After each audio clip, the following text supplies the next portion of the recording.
देवी पार्वती के विवाह के संकल्प की परीक्षा लेने के बाद सप्तर्षि कैलाश पर्वत गए और शिव को पार्वती के दृढ़ निश्चय के बारे में बताया। यह सुनकर शिव प्रभावित हुए।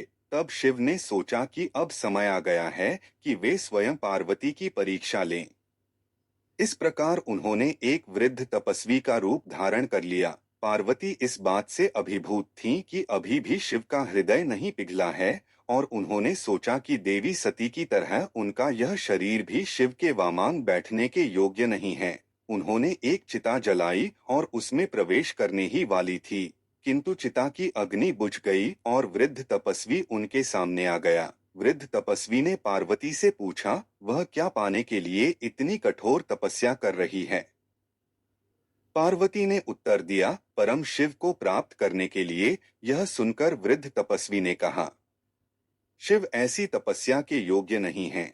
वे श्मशान में रहते हैं, अपने शरीर पर भस्म लगाते हैं और भूत प्रेत और गण जैसे सभी प्रकार के विचित्र प्राणियों से घिरे रहते हैं। वह आप जैसी कोमल सुंदर राजकुमारी के लायक नहीं है। पार्वती ने आह भरते हुए कहा, मुझे नहीं पता कि जब आप समुद्र की एक बूंद को भी नहीं समझ पाए तो आप तपस्वी कैसे बन गए। तब दुख से घुटते हुए पार्वती ने कहा, मैंने कोई घोर पाप किया है कि इस जीवन काल में भी मुझे अपने शिव के बारे में बुरे शब्द सुनने पड़ रहे हैं।